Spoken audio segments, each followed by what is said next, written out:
Listo. Listo. Bueno, entonces empezamos con la primera clase de análisis textual. Mi nombre es Abril, para los que no me conocen. Y me gustaría empezar preguntando cómo hacen ustedes para resolver un problema de análisis textual. O sea, primero leen el texto o responden las preguntas. ¿Cómo hacen? ¿Cuál es su técnica?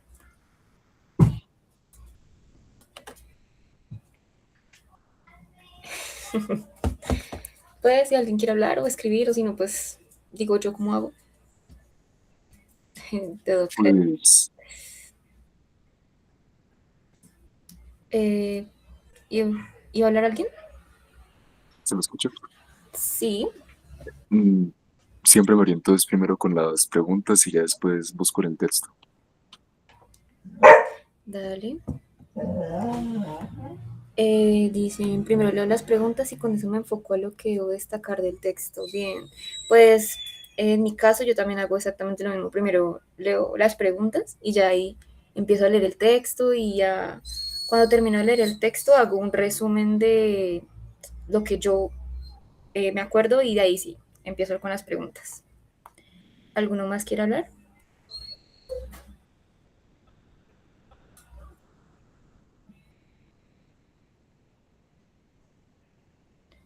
Dice, yo lo que hago es detectar patrones en las preguntas del examen, leo el texto, detecto patrones que ya sé y luego respondo. Uy, interesante.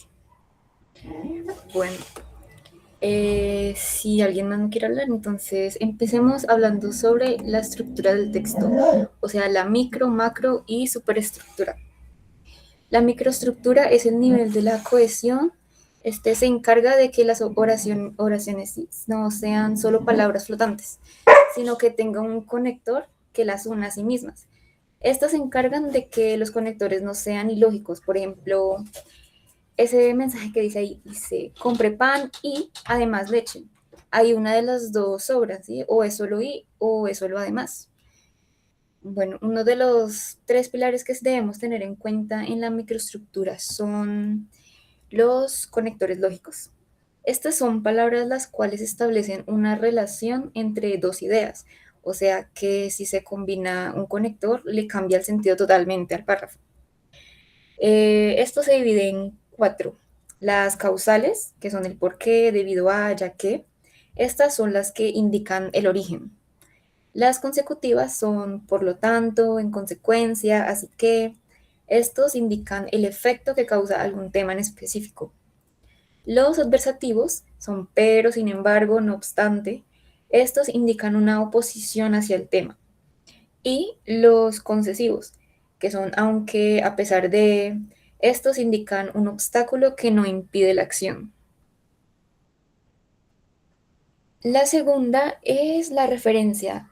Esta se basa en evitar la repetición. Normalmente cuando queremos presentar un ensayo, la mayoría de veces siempre nos dicen que no repitamos tanto las palabras. Y para resolver esto usamos los siguientes puntos. La anáfora es una palabra que se refiere a algo ya dicho antes. Por ejemplo, Bolívar nació en Caracas. Él liberó a 5 naciones. Entonces, en vez de decir Bolívar nació en Caracas, Bolívar liberó a 5 naciones, se usa la anáfora, ya que sabemos que es él, pues ya sabemos que él es Bolívar, entonces no hay necesidad de repetir otra vez su nombre. La catáfora es una palabra que anuncia algo que viene después. Por ejemplo, te diré esto, no te rindas. La palabra esto es la que anticipa la frase final. Y la sustitución léxica, o sea, usar sinónimos o hiperónimos. Un ejemplo sería llamar a un perro, digamos, el can, o el animal, o amigo fiel, o sea, cambiarle el nombre. El tercer punto es la puntuación. Yo creo que todos usamos la puntuación de un texto para respirar o y ya parar. Pero no es solo para esto. En la microestructura, esto se usa para jerarquizar. El punto seguido se usa para separar dos ideas completas que pertenecen al mismo tema. Y la coma se puede usar para temas más explicativos. Usualmente se usa para aclarar, bueno, mentiras, para aclarar podríamos quitar las comas sin que el texto pierda su esencia. Así que casi que son invisibles, por decirlo así. Ya teniendo esto en cuenta, podemos hacer este ejercicio rápido. Bueno, la oración 1 dice, el telescopio James Webb ha capturado imágenes de galaxias formadas apenas unos cientos de millones de años después del Big Bang. Y la oración 2 dice, estas observaciones desafían los modelos actuales sobre la velocidad de formación de las primeras estructuras del universo. ¿Cómo hacemos para unir la oración 1 de la oración 2? ¿Qué conector de estos cuatro podríamos usar? ¿Alguno tiene alguna idea de cuál podríamos usar?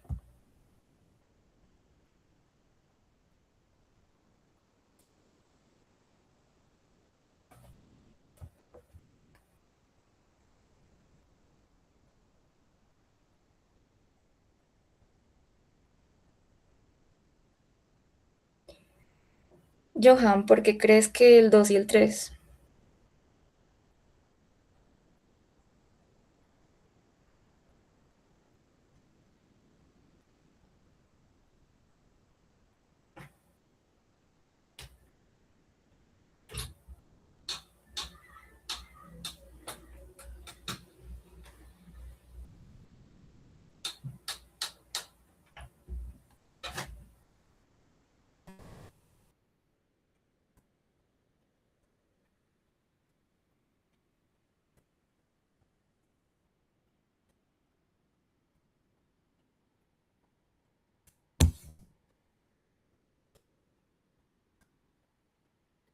Pues sí, tienen razón, la respuesta correcta es la 2. El detalle del sin embargo es que le estaría agregando un tema de más, ¿sí? O sea, es como decir, bueno, el telescopio James Webb ha capturado imágenes de galaxias formadas apenas unos cientos de millones de años después del Big Bang. Sin embargo, esto causó tan y tal y tal. Bueno, de hecho, tienes razón. Podrían ser ambas, sí. Sí, sí, sí. Sin embargo, podría ser como una oposición, exacto. Sí, tienen toda la razón. Bueno, entonces ahora pasemos a hablar. Ah, bueno, ahí decía la respuesta. Ahora pasemos a hablar de la macroestructura. Si a nosotros nos llegan a preguntar cuál es el tema central o de qué trata principalmente el texto, ahí ya nos están hablando sobre la macroestructura. La macroestructura es principalmente el tema en general del texto. Hay tres conceptos que podemos tener en cuenta para analizar mejor una macroestructura en un texto. La primera es el tema, analizar de qué se trata. Este es el más básico, la verdad, bueno, es el principal, por decirlo así. Es la idea más general. Se suele expresar con una frase corta o un sustantivo, por ejemplo, un texto que hable sobre la fotosíntesis o la crisis de la democracia. Normalmente el tema solo presenta el anuncio, es decir, que si tú estás, digamos, en el examen y una opción de respuesta es una oración súper larga con verbos y juicios, lo más probable es que ese no sea el tema, sino la idea principal. Ya que estamos hablando de idea principal, pasemos al segundo concepto, la idea principal, o sea, qué se dice del tema. Esta no profundiza mucho, ya que todos sabemos que si en un texto le quitamos la idea principal, esta simplemente dejaría de tener sentido. Sería un texto y ya, pero sin idea principal no es texto, no es texto ni siquiera.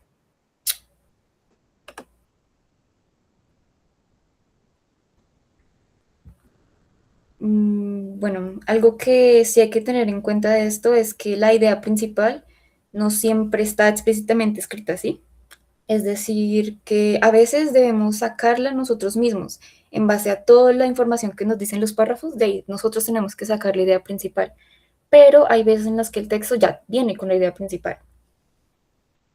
La tercera es la idea secundaria. El trabajo de este es reforzar, es decir, su función es ampliar, ejemplificar, contrastar o justificar la idea principal. Algo que hay que tener en cuenta es que en el examen suelen poner ideas secundarias como opciones de respuesta solo para confundirnos. Así que hay que analizar bien Y si una opción solo habla de un ejemplo que dieron en un solo renglón, no es. Ya teniendo todo esto en cuenta, pues hagamos otro ejercicio rápido. Dice, el uso excesivo de redes sociales ha incrementado los niveles de ansiedad en jóvenes de 15 a 25 años. Diversos estudios señalan que la comparación constante con vidas idealizadas afecta la percepción de la realidad, generando una sensación de insuficiencia permanente. ¿Cuál sería la macroestructura de este? De estos cuatro, ¿cuál sería?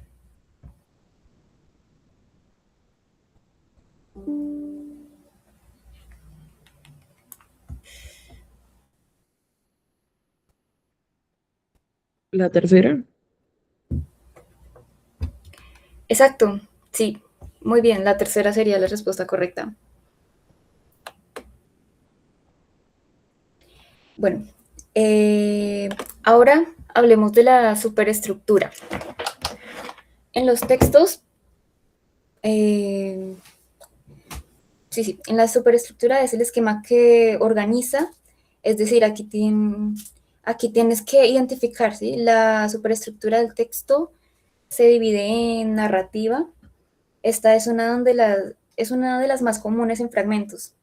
Su esquema lineal está basado en marcos o exposición. Este se presentan más que todo en personajes, tiempos o lugares. La complicación o nudo. En esta parte del texto aparece un conflicto que rompe el equilibrio, la resolución del desenlace. En esta parte se resuelve el equilibrio para bien o para mal.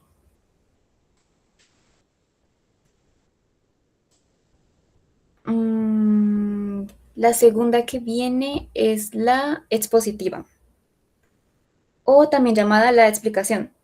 Su intención es informar u objetivar un conocimiento. Este normalmente aparece en textos de biología, física o historia.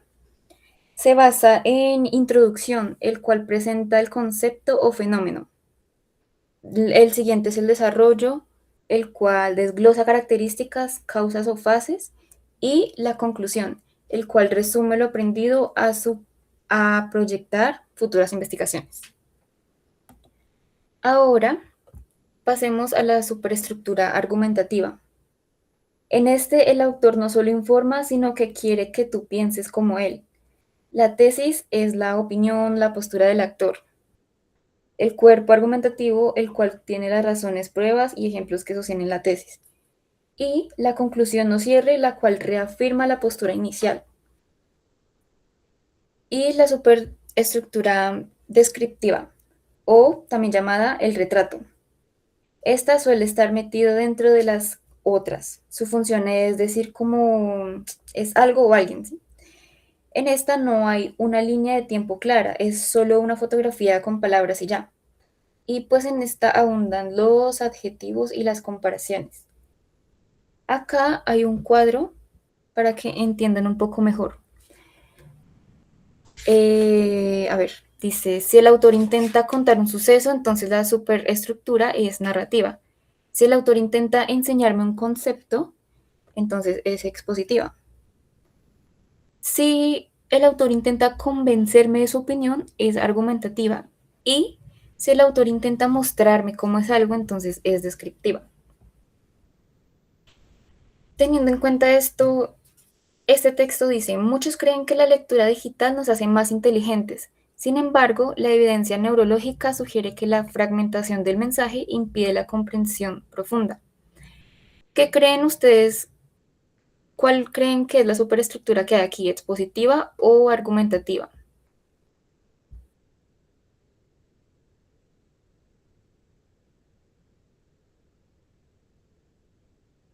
¿Por qué crees que es expositiva? Bueno, no, creo que de pronto sí puede ser como ambas, pero ahorita me retracto y creo que es más bien argumentativa porque está dando como su opinión. Dice la evidencia neurológica, pero pues no nos dan como una cita o algo así que sea como un argumento de autoridad. Entonces sería como un argumento, ¿no? Argumentativa. Exacto. Entonces creo que sería argumentativa. Si fuera expositiva, nos darían citas concretas de algún autor o estudios. Como dijo usted, la mayoría de textos expositivos se utilizan en ramas científicas, como lo son la biología y la física. Entonces, pues, de pronto por eso descartaría lo expositivo y me iría más por lo argumentativo. Muy bien, sí, la respuesta es argumentativa, sí. Bueno, entonces ahora pasemos a ver qué son las palabras clave. Estas nos ayudan a identificar rápidamente, es decir, actúan como etiquetas en nuestro texto. Si en un texto de 3 párrafos aparecen las palabras neuronas, sinapsis o impulso eléctrico y cerebro, la palabra clave general sería neurofisiología. ¿Sí? Es partir de todas estas palabritas que están para tener una palabra clave en general. Si la idea principal es las redes sociales, la idea principal de esto podría ser las redes sociales han fragmentado la atención humana. Y de ahí podríamos, de estas ideas secundarias, por ejemplo, TikTok, o esto sucede porque el algoritmo, o a diferencia del libro impreso, podemos sacar esto. Ahora hablemos de las figuras literarias. Estas se separan en varias. Una de ellas es la figura de significado.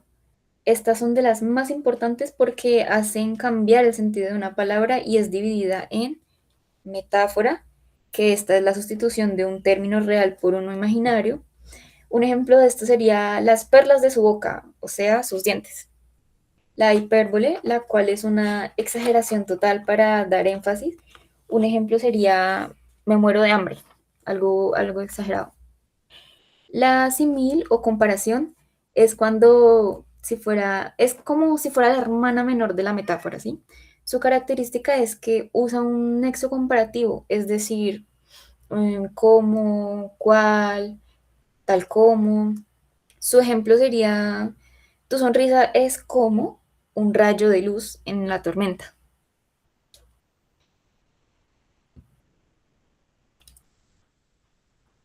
La segunda sería las figuras de dicción. Aquí el autor juega con la microestructura, el orden de las palabras y su musicalidad. Una de estas sería anáfora, la cual la caracteriza la repetición de una o varias palabras al comienzo de verbos o frases. Un ejemplo de esto sería mientras el corazón tenga un deseo o mientras haya un misterio. Entonces ahí uno repite la palabra mientras en mi caso. La otra sería el hiperbatón. Esto lo caracteriza un estilo Yoda, entre comillas. Este altera el orden lógico, sujeto, más verbo, más predicado. Un ejemplo de esto sería del salón en el ángulo oscuro, en vez de en el ángulo oscuro del salón. Por último sería la aliteración. Esto lo caracteriza la repetición de un mismo sonido para evocar una sensación.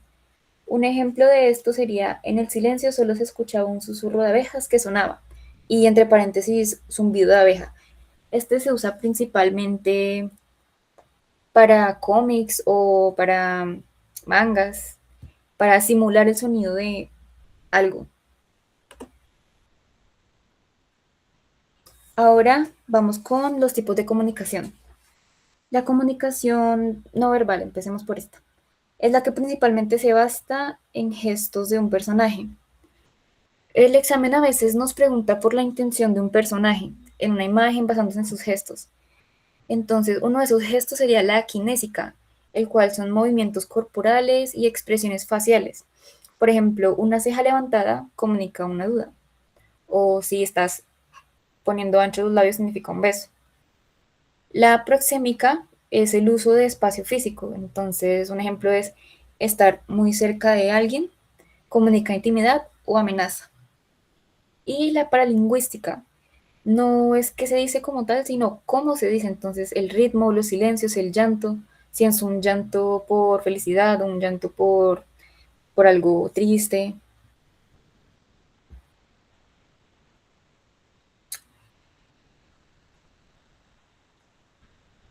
Bueno, continuamos con la comunicación verbal. Esta es la que usa el código lingüístico, o sea, nuestro idioma. Este se divide en dos. El oral, el cual se percibe por el oído, es efímero, espontánea y llena de matices, o sea, tonos de volumen.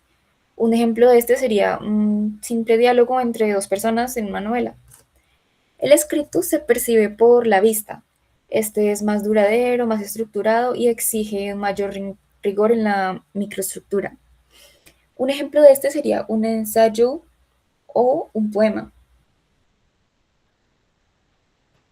Ahora, teniendo esto en cuenta, esto es una tabla que hice para entender un poco mejor los elementos de la comunicación. Entonces, empecemos por este.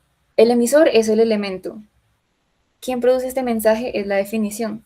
Y un ejemplo sería su profe. Entonces, el emisor es quien produce el mensaje, o sea, su profesor. El receptor sería quien recibe el mensaje, o sea, el estudiante. El mensaje sería la información transmitida en la clase, o sea, esta clase, perdón. El código, que sería el sistema de signos, en este caso, el idioma español. El canal, que es el medio físico por donde viaja el mensaje, o sea, la pantalla. Y el referente, el cual es el objetivo o situación real, que en este caso, pues, es aprender. Ahora, teniendo en cuenta esto, resolvamos el siguiente problema. Un náufrago en una isla desierta escribe S.O.S. en la arena para que llegue un avión a rescatarlo. Pero un avión pasa de largo porque el piloto cree que solo son marcas de las olas. ¿Qué elemento creen ustedes que está fallando principalmente? ¿El canal, el código o el receptor?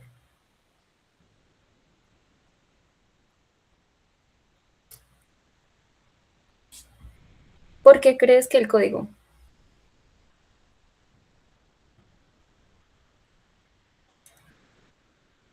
Digamos que con el ejemplo que tú nos dijiste, el código acá entre tú y yo como emisor receptor sería el idioma, ¿cierto? Y supongamos que la persona que está en el piloto, pues no sabe qué significa SOS, que generalmente es ayuda. Eso, pues lo que está fallando es el código, porque no lo conoce la otra persona. Sí, también es un buen punto.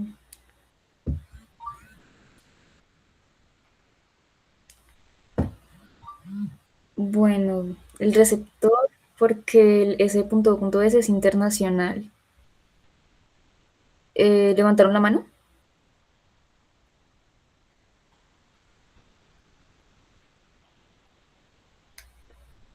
Bueno, pues lo que dice Ana es verdad, es la respuesta como tal sería el receptor porque pues sí, creo que uno desde pequeño sabe que ese punto es como ayuda, auxilio, entonces pues ya sería un poco más problema de el receptor, ¿no? Al no entender, pero igual también tienes un punto diciendo que el código porque pues sí, hay gente que tampoco sabe, entonces es, es debatible.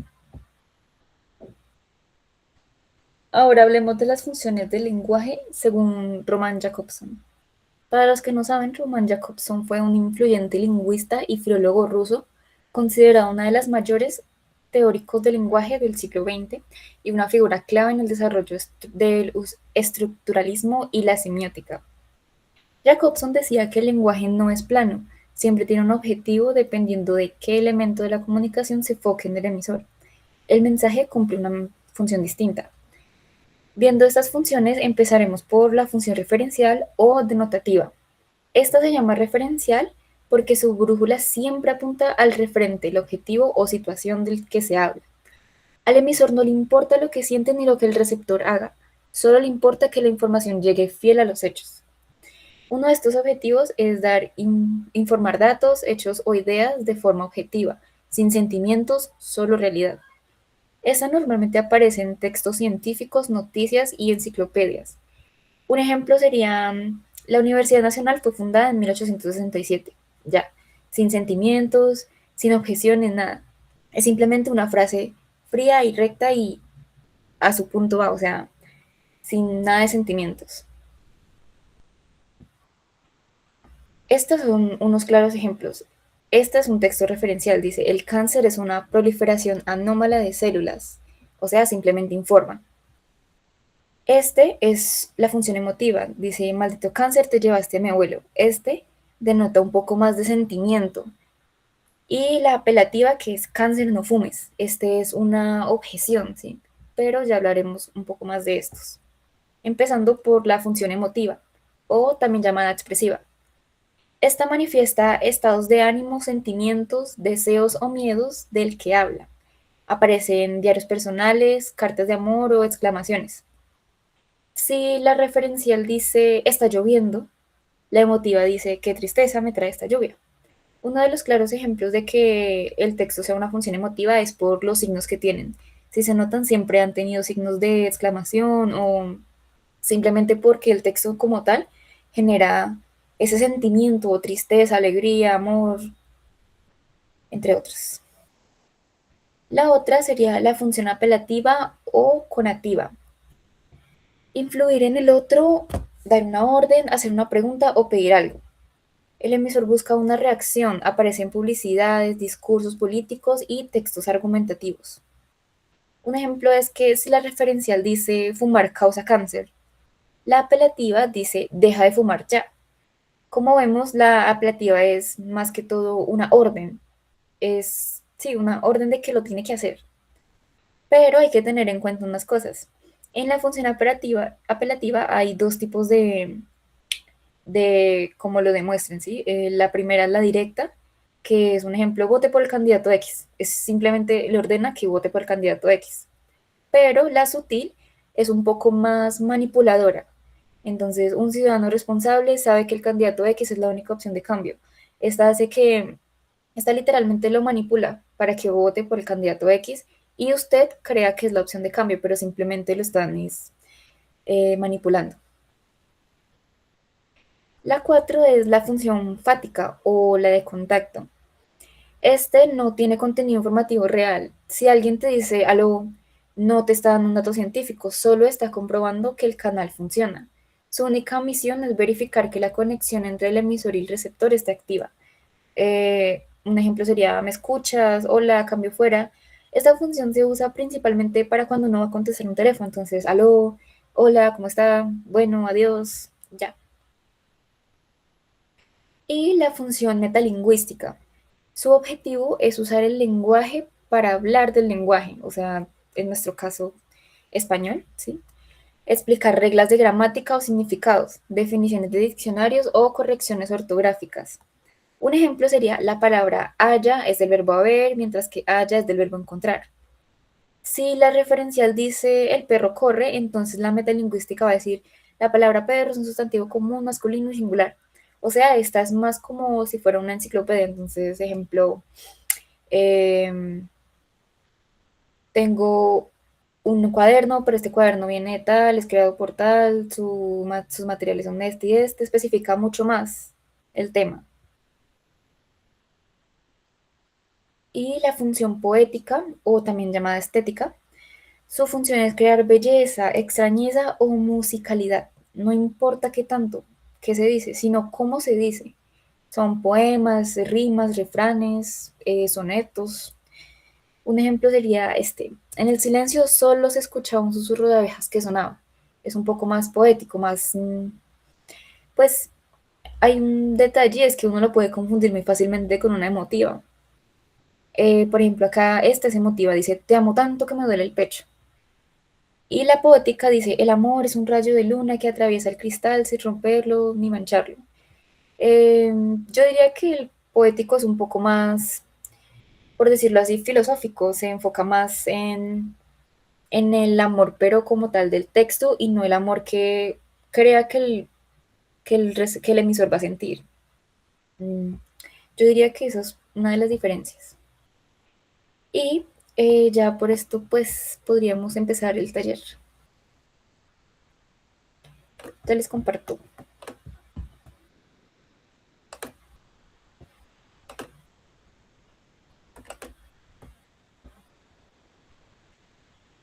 Ahí pueden ver el taller bien.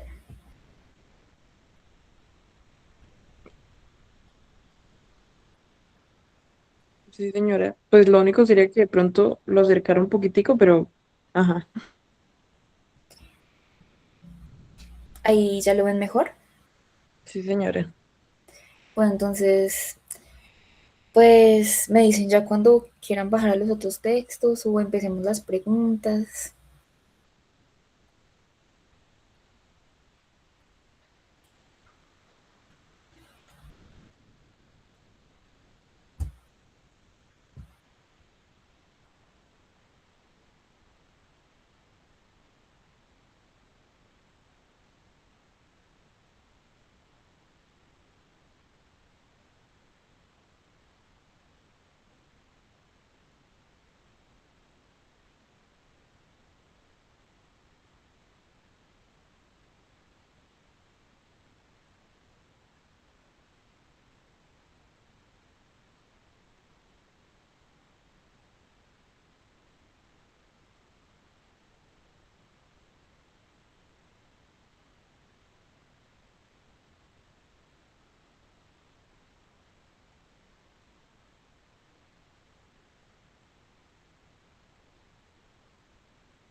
Bueno, entonces, continuamos.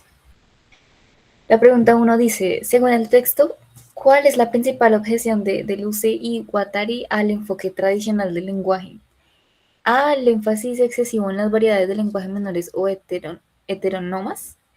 B, la falta de atención a las funciones del lenguaje de Jacobson. C, la imposibilidad de crear una descripción axiomática de los regímenes de signos.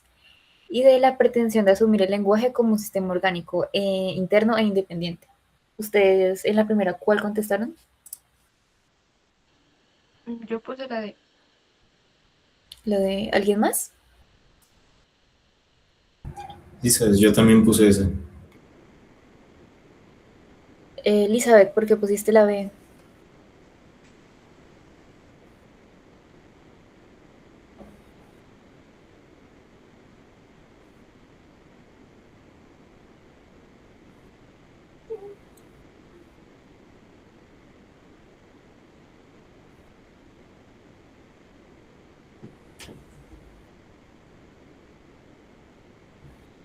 Bueno, pues la respuesta correcta de la 1 es la D. ¿Por qué? Porque el texto comienza señalando que Deleuze y Guattari analizan los signos evitando la pretensión de asumir el lenguaje como un sistema orgánico interno independiente. Por lo tanto, su principal objeción es precisamente ese enfoque tradicional que intenta aislar el lenguaje de sus condiciones reales y sociales. Continuamos con la 2. ¿Qué concepto clave utilizan Deleuze y Guattari para describir la producción colectiva de enunciados y la interrelación del lenguaje con la sociedad? A. Profe, ¿Cómo? Perdón.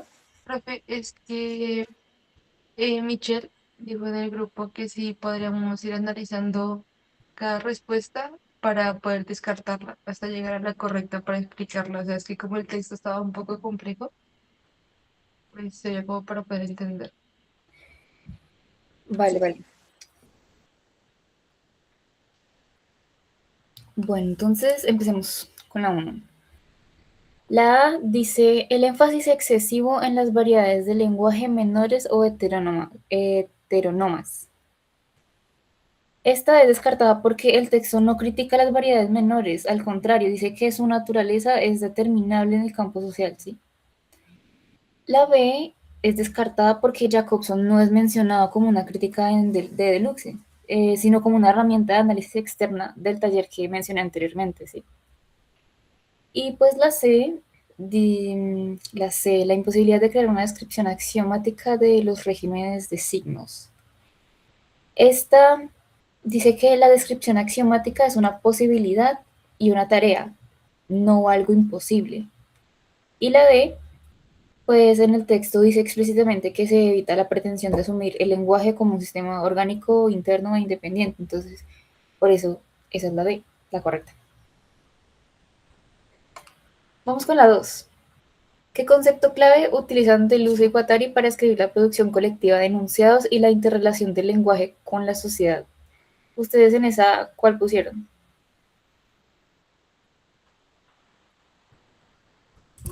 La D. Yo realmente eso no lo pude responder, pero yo descarté la A y la B y me quedé entre C o D. No sé cuál de las dos. Pero creía que era más la C que la D. En efecto, la respuesta correcta es la C. ¿Por qué? Pues en el texto une directamente la producción colectiva de enunciados con el agenciamiento del lenguaje y la sociedad. Descartemos la función semiótica. La función semiótica es la herramienta de descripción, no el concepto de interrelación social. La B, superestructura textual. Superestructura es un término, pero no es el eje de este texto, de Deleuze. Y la D es la hipótesis axiomática, es el método de descripción, pero no el fenómeno de producción colectiva. Entonces, por eso es la C. Profe, preguntaron qué es agenciamiento en el chat. ¿Cómo?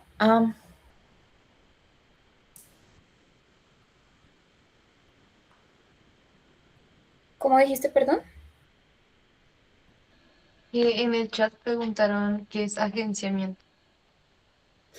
Agenciamiento. El agenciamiento es un proceso de conexión, ¿sí? Este se refiere a que a la forma en que diversos elementos se juntan en una red para producir algo nuevo. De todas formas, me gustaría que también investigaran eso, el agenciamiento. Sí, sí, podríamos investigarlo y en la próxima clase lo podríamos hablar, si les parece bien. Bueno, entonces continuamos con la 3. Si aplicamos las funciones del lenguaje de Roman Jakobson al texto proporcionado, ¿cuál sería la función predominante? ¿Ustedes cuál pusieron ahí? Es la de, ¿La D? sí, Ok, esa es correcta. Es metalingüística porque todo el contenido explica conceptos teóricos sobre el lenguaje y los signos. La A, B y C son descartadas porque el texto no busca crear belleza poética, ni dar órdenes, ni expresar sentimientos del autor. Entonces, por eso es la respuesta D. profe. ¿Sí? Pues es que yo realmente esa también me confundí un poco porque no miré dónde nombraban a ese man. Y lo busqué Es que el detalle de Roman Jakobson es que no era que lo mencionaban en el texto como tal, sino las funciones que yo mencioné anteriormente. Sí, creo que igual yo hablé un poquito rápido de eso, entonces, si quieren, puedo volver a las diapositivas y mirar las Ah, no, funciones de Jakobson. ok, ok, porque yo con tal lo descarté, porque poética no era porque no embellecía el mensaje de alguna manera, apelativa porque pues no daba órdenes, y emotiva tampoco porque no expresaba. Entonces, además hablaba como del lenguaje, usando el lenguaje, entonces yo por eso puse la de... Sí, pues igual, pues si consideran que yo hablé un poquito rápido, pues si quieren yo les envío las diapositivas al grupo o al Classroom para que las puedan leer mejor. Pero sí, Jacobson es como tal las funciones que expliqué en las diapositivas. Las funciones poéticas, apelativa, emotiva y metalingüística las hizo Roman Jacobson. Entonces, por eso dicen que las funciones del lenguaje de Roman Jacobson. No sé si me haga entender. Sí, pero Bueno, entonces continuamos. La 4. ¿Cuál es la premisa fundamental de la función semiótica o función signo según la explicación del texto? ¿Ustedes cuál escogieron ahí? yo puse la B porque en una parte del texto lo dice. ¿La B? Sí, de burro, ¿no? Sí. ¿Alguien más respondió a eso?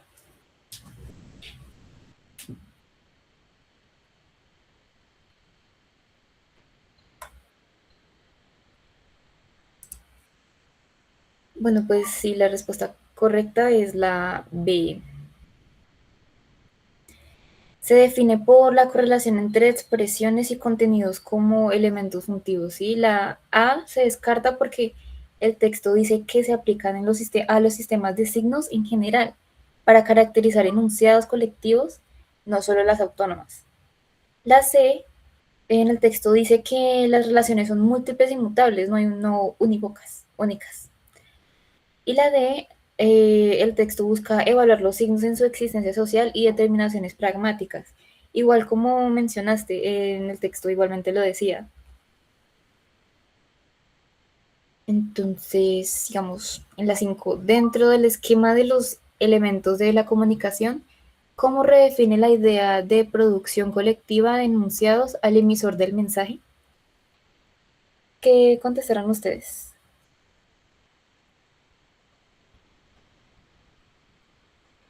En las 6, en las 6, ¿verdad? En la 5, perdón. En las 5 yo puse la B. La B. Pues sí, yo lo hice pero por descarte. Ajá. Entre otras. Porque descartaste las otras. Porque dice dentro del esquema de los elementos de la comunicación, cómo define la idea de producción colectiva de los enunciados al emisor del mensaje. Entonces yo busqué esa parte arriba y no obtuve respuesta, entonces dije, tengo que descartar. Entonces me está diciendo que cómo define el emisor con esa idea, ¿sí? Sí. Entonces dice la D, lo define como un receptor que interpreta el mensaje y no, yo no lo miré como que él lo tomara al emisor como el receptor. Sí. C dice que lo elimina por completo. Y pues no, y dije que sí, que solamente existe el mensaje y pues para mí no. Y aparte dice producción colectiva, entonces pues yo tomé producción como que lo hacía y dice, la A dice lo identifica exclusivamente, ¿qué? Lo identifica exclusivamente con el individuo que habla o escribe. En esa la dudé, pero, eh, pero dice lo concibe como un agenciamiento social, no como un sujeto individual. En la A, ¿por qué la descarté? Pues sí, de hecho, te quedó bien. Y de hecho los descartes quedaron bien. La correcta es la B. ¿Por qué? Porque el texto propone que se trata de un agenciamiento social, no de un sujeto individual. A comparación de la A, dice, esta es la visión tradicional que el texto rechaza al hablar de producción colectiva. Y la C y D, lo que dijiste, el emisor no se elimina ni se vuelve receptor, se transforma. Entonces, por eso la respuesta es la B. Y por último, la C. ¿Cuál es el objetivo principal de la descripción pragmática de los regímenes de signos que se menciona hacia el final del texto? ¿Ustedes cuál respondieron?